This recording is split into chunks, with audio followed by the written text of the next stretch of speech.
ดี๋ยวเราจะเซอร์ไพรส์ลูกชายนะครับในการเอาเค้กวันเกิดเค้กนี้นะครับเอาใจเขาเลยเพราะว่าเขาชอบช็อกโกแลตนะครับผมตอนแรกเขาว่าจะเอาเค้กผักแต่ก็ใจร้ายเกินไปนะครับผมแล้วก็มีของขวัญด้วยของขวัญไม่ใช่ชิ้นนี้นะครับตัวนี้ครับหันหลังครับ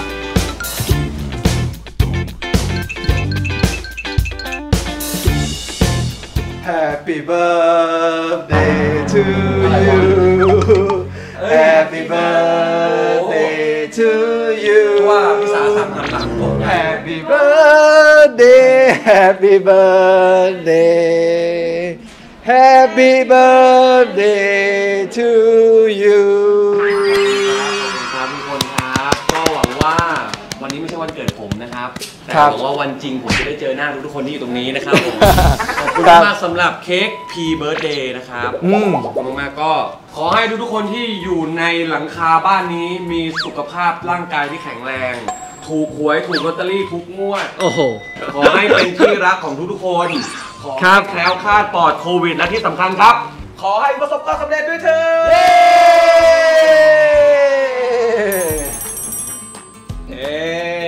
ขอให้ลูกชายมีคนรักเยอะๆนะครับผมแล้วก็เป็นเด็กน่ารักแบบนี้ตลอดไปนะครับขอบคุณมากที่สำคัญสุขภาพร่างกายต้องแข็งแรงนะโอเคดีวันนี้มีของขวัญด้วยนะครับผม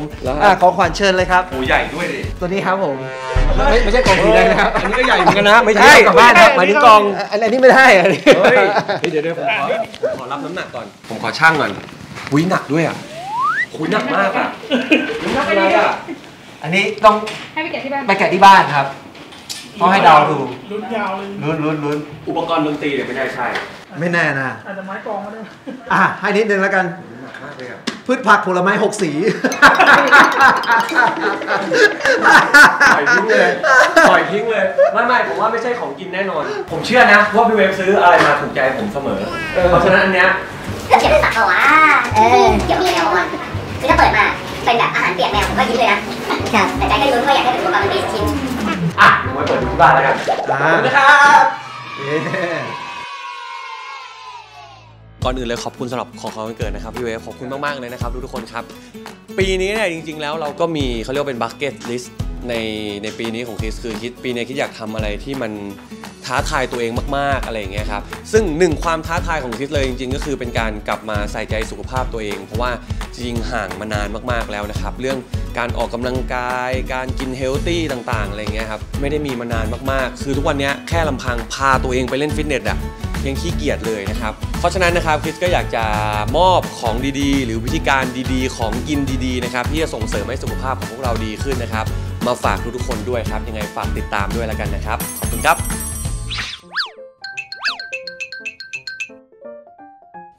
ครับตอนนี้เข้าสู่ช่วง Q&A นะครับผมที่สุดแห่งปีของคริส พิรวัตรนะครับของขวัญวันเกิดที่อยากได้มากที่สุดคืออะไรครับผมไม่ต้องการอะไรมากไปกว่าเงินสดเลยนะ ตรงประเด็นมากจริงๆคือปีนี้ถ้าเป็นสิ่งของอะไรแบบนี้ไม่ได้มีอะไรที่อยากได้แล้วครับส่วนทุกอย่างมันโอเคเข้าที่เข้าทางหมดแล้วถ้าจะอยากได้ผมอยากได้สุขภาพมากกว่าคือไม่ได้เอามาให้แค่ตัวเองนะครับเพราะว่าคนที่บ้านด้วยอะไรเงี้ยมีคนแก่ที่บ้านด้วยอะไรเงี้ยครับถ้าขอพรได้เลยนะผมอยากได้ของขวัญที่แบบเปิดออกมาปุ๊บแล้วสามารถเปลี่ยนให้สุขภาพของคนรอบตัวคริสทุกคนแล้วรวมถึงตัวคริสเองด้วยครับกลับมาดีมากๆกว่าตอนเนี้ยถ้าอยากกลับมาเฟรชกลับมามีพลังงานในการทำงานกลับมาสดชื่นในทุกๆวันอะไรอย่างเงี้ยใช่ครับรู้สึกว่าปีนี้อยากให้มันมีอะไรแบบนี้มากกว่า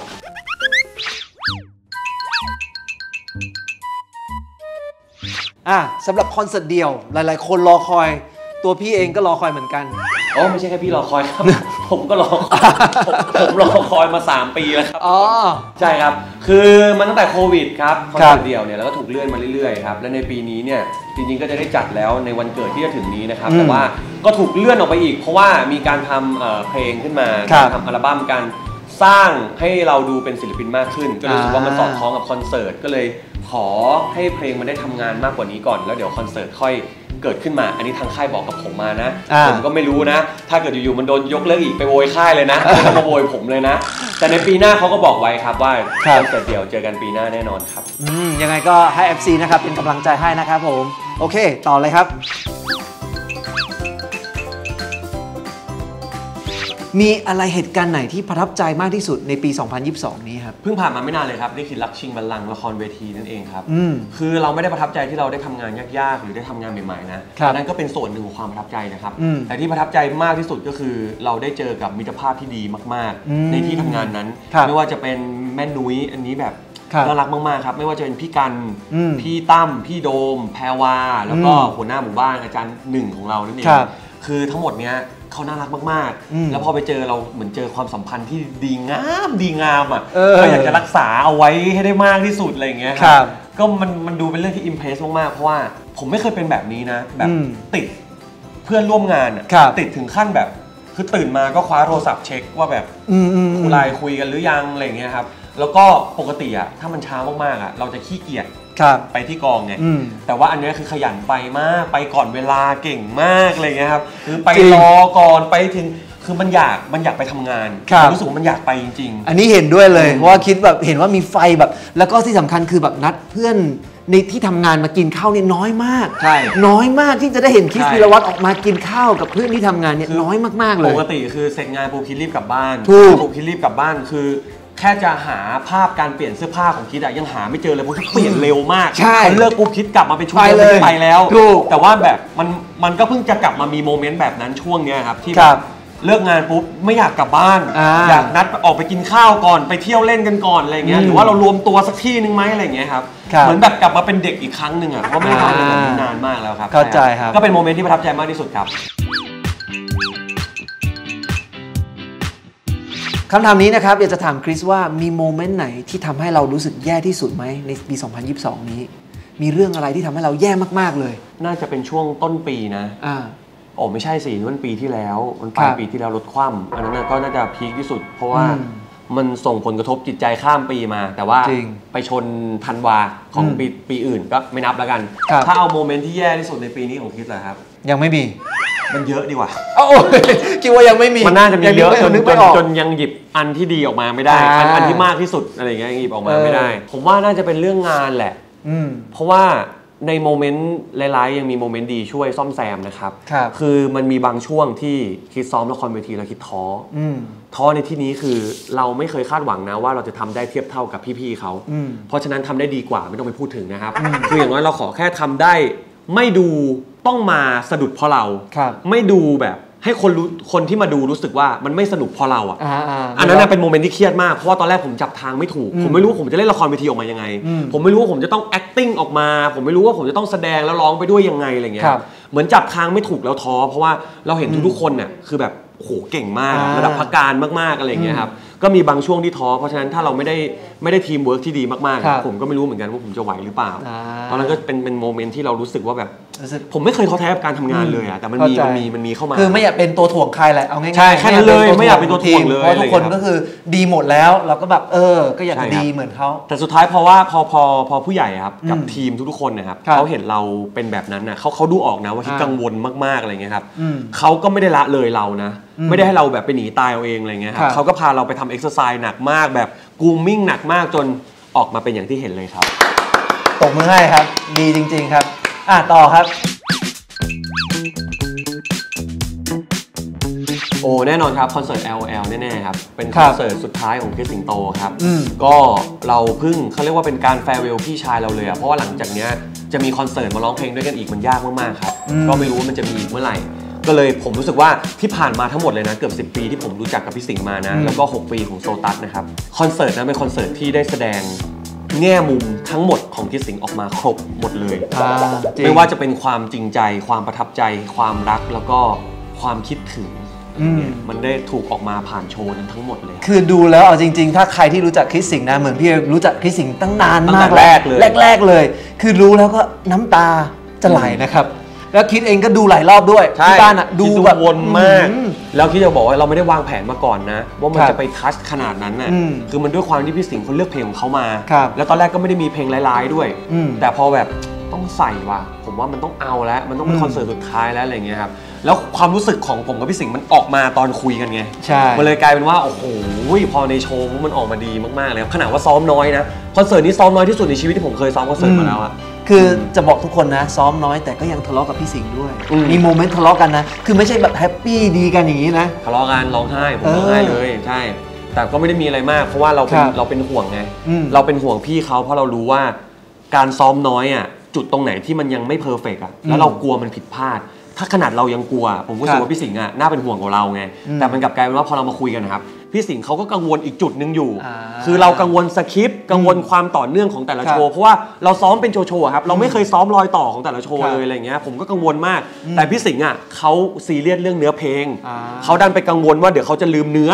อะไรอย่างเงี้ยครับก็เลยกลายเป็นว่าแบบเราไปโฟกัสกันคนละจุดอะไรเงี้ยครับแล้วก็กลับมาคุยกันใหม่อะไรเงี้ยครับผมรักพี่นะ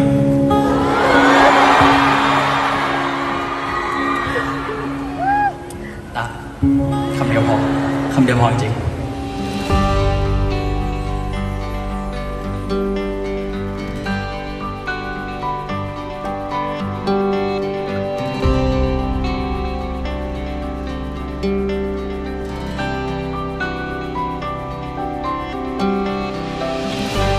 คือพี่ว่าหลังจากที่ได้กลับมาคุยกันยิ่งสนิทสนมมากขึ้นนะยิ่งแบบผมขอบคุณมากเลยที่ผมทะเลาะกับพี่สิงห์วันนั้นนะผมรู้สึกดีมากๆเลยเพราะมันทำให้หลายๆประโยคบนเวทีที่พี่สิงห์พูดออกมามันโคตรจริงเลยอ่ะใช่เลยมันไม่มีการซ้อมมาก่อนเลยนะตอนนี้แบบเอาพี่สิงห์ออกมาจากเพลงร้ายๆอ่ะตอนพี่สิงห์เดินออกมาทุกอย่างสดหมดเลยเพราะว่าเราทะเลาะกันแล้วเราไม่ได้ซ้อมคิวนั้นแล้วผิดคิวด้วยแล้วผิดคิวด้วยทำผิดเพลงด้วยอันนี้เพราะความอ่อนซ้อมนะโทษทีมงานได้เลยครับไปต่อครับต่อ บทไหนที่อยากเล่นมากๆแต่ไม่เคยเล่นครับบทตัวร้ายเหรอร้ายแบบไหนคือร้ายด้วยโกของมันนะแต่ไม่ใช่ร้ายแบบไปริษยาคนอื่นไปทำร้ายคนอื่นแบบร้ายมั่วซั่วร้ายแบบมีเหตุผลนะแบบอาจจะด้วยธุรกิจหรือว่าอาจจะด้วยเขามาทำร้ายแม่เราเมื่อสมัยอดีตหรืออะไรแบบนี้ครับอยากลองเล่นบทร้ายแบบมีเหตุผลดูใช่ครับร้ายแบบต้องร้ายลึกๆร้ายลึกๆแล้วก็อีกอันนึงที่อยากเล่นมากอยากเล่นบทคนโรคจิตคนโรคจิตแบบจิตฆาตกรรมเลยนะคนโรคจิตแบบวางแผนคนโรคจิตแบบโจ๊กเกอร์อ่ะไอ้ทุกวันนี้เหมือนแล้วนะตายแล้วช่วงนี้จิตด้วยดิเนี่ยผมอยากลองเล่นอะไรที่มันยากมากๆเลยการที่เราต้องไปแบบไปเป็นคนอื่นที่เราไม่มีวันเข้าใจเลยอ่ะเป็นบ้าอย่างเงี้ยผมอยากทำความเข้าใจว่าไม่ให้เป็นบ้าไม่ให้เป็นบ้าแค่นี้ก็พอแล้วโอเคแค่นี้ก็บ้าพอแล้วแค่นี้ก็พอแล้วแค่อยากลองสวมบทบาทอะไรที่มันแบบไม่มีวันได้อยู่ในชีวิตจริงของเราเลยสมมุติว่าแบบคนที่เขามีภาวะจิตไม่ปกติสมมุติเวลาเขาเห็นทีวีเขาเห็นช้อนเขากำลังจะกินข้าวเขารู้สึกอะไรก่อนกินอันนี้อยากรู้มันเลยแบบถ้ามีบทอันนี้มาผมจะไปทำความเข้าใจให้ได้เลยน่าท้าทายดีครับต่อมาคิดว่าในปี 2022 เนี่ยคิดเปลี่ยนไปในทิศทางไหนบ้างในการแบบการกินการใช้ชีวิตการดูแลสุขภาพผมว่าเรื่องอารมณ์ก่อนเลยที่ผมรู้สึกว่าผมโตขึ้นเยอะมากๆอะไรเงี้ยครับเรื่องความใจร้อนอะไรเงี้ยผมรู้สึกว่าเมื่อก่อนเนี่ยเวลามีปัญหาอะไรอ่ะเราจะคิดหาวิธีแก้ไขได้ทันทีเลยนะครับแต่เราดันเอาอารมณ์เข้ามาแทรกมันเลยแบบบางครั้งมันทำได้ไม่เพอร์เฟกต์แต่ว่าเดี๋ยวนี้ผมรู้สึกว่าผมผลักอารมณ์ออกไปได้เยอะมากขึ้นแล้วก็แบบเอาเหตุผลเอาสิ่งที่เราเรียบเรียงเอาไว้อะได้เอาออกมาทำงานมากขึ้นเพราะว่าเมื่อไหร่ที่มีอารมณ์มาบังปุ๊บว่าสิ่งที่คิดมามันจะไม่สมบูรณ์นะก็เลยรู้สึกว่าปีนี้เหมือนแบบพอเราต้องการอะไรปุ๊บแล้วเราเอาอารมณ์ออกไปอ่ะเหมือนเราสามารถเคลียร์มันได้แล้วก็เป็นไปตามที่เราต้องการได้มากขึ้นอะไรเงี้ยครับอันนี้คือการเรียนรู้ที่ผมเพิ่งเรียนรู้มาอันนี้เห็นด้วยเลยครับคือพี่ก็ชื่นชมนะพี่รู้สึกว่าคิดอะตอนนี้คือใช้สติมากกว่าอารมณ์แต่ก่อนอะใช้อารมณ์มากกว่าสติใช่แต่เดี๋ยวนี้สติมากขึ้นแต่ถามว่าทำได้ดีกว่านี้ไหมพี่เชื่อว่าทำได้ดีกว่านี้อีกทำได้ดีกว่านี้ครับแล้วก็ผมว่าถ้าในเรื่องการทำงานผมเริ่มเป็นคนทำงานเป็นมากขึ้นในแบบที่ว่าเจองานหลายๆแขนงเราก็พยายามจะทำให้ได้อยู่แล้วอะไรเงี้ยครับแต่งานทุกๆแขนงอะวิธีการทำงานร่วมกันกับคนอื่นก็ไม่เหมือนกันนะอย่างถ่ายละคร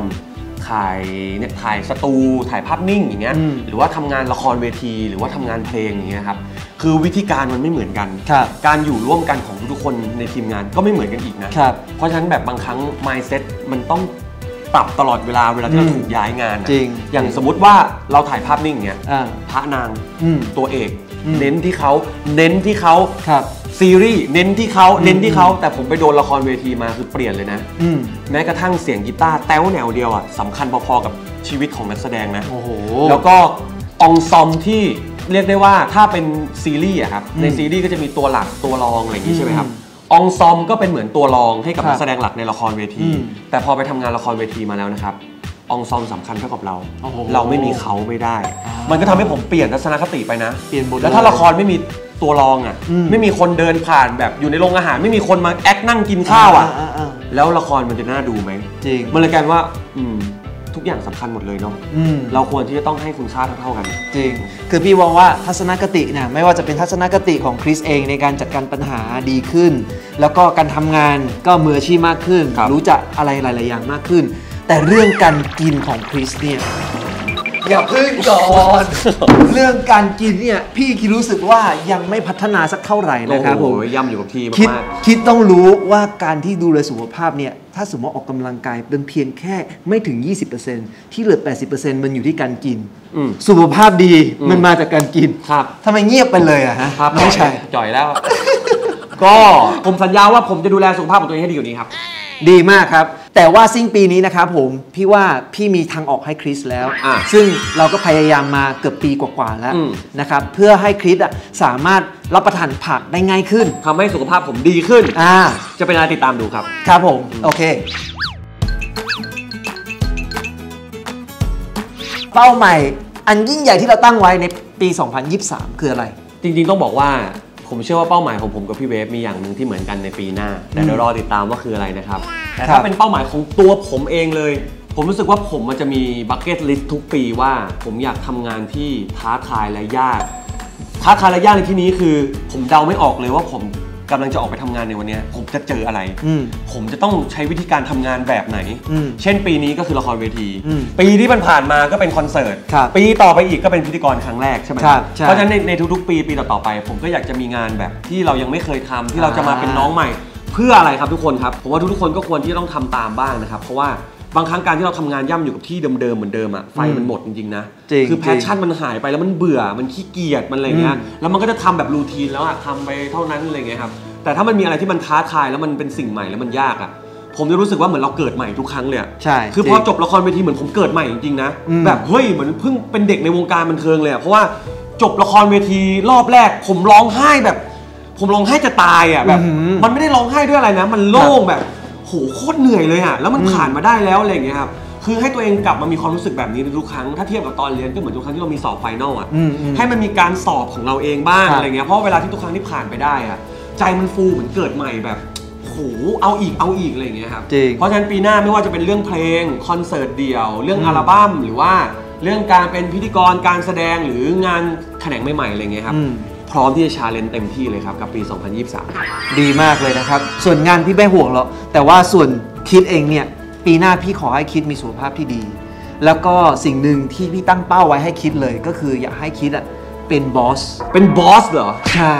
เป็นบอสคริสเลยก็คือว่าพอเราโตขึ้นแล้วเราก็สามารถเขาเรียกว่ารับผิดชอบไม่ใช่แค่งานในวงการบันเทิงงานธุรกิจตัวเองบ้างครับผมนะครับส่วนตรงนี้เดี๋ยวพี่จะส่งเสริมแล้วก็คอยแนะนำคือจริงอ่ะด้านคือเราก็วางแผนกับตัวเราเองไว้ว่าเราอยากทำงานในวงการบันเทิงบวกกับมีธุรกิจเล็กๆน้อยๆของเราข้างนอกที่เราอยากลองทำเองตามที่เรียนเศรษฐศาสตร์มาบ้างอะไรเงี้ยครับสุดท้ายตอนนี้ผมมีโค้ชแล้ว มาดูกันว่าปี 2023 ปีหน้าผมจะสามารถทำบัคเก็ตลิสต์นี้ได้สำเร็จหรือไม่ครับครับผมโอเคขอบคุณมากครับผมฝากติดตามแล้วกันนะครับผมช่องของเรานะครับกดไลค์กดแชร์ด้วยแล้วกันนะครับผมวันนี้เจอกันนะครับไปก่อนครับบ๊ายบาย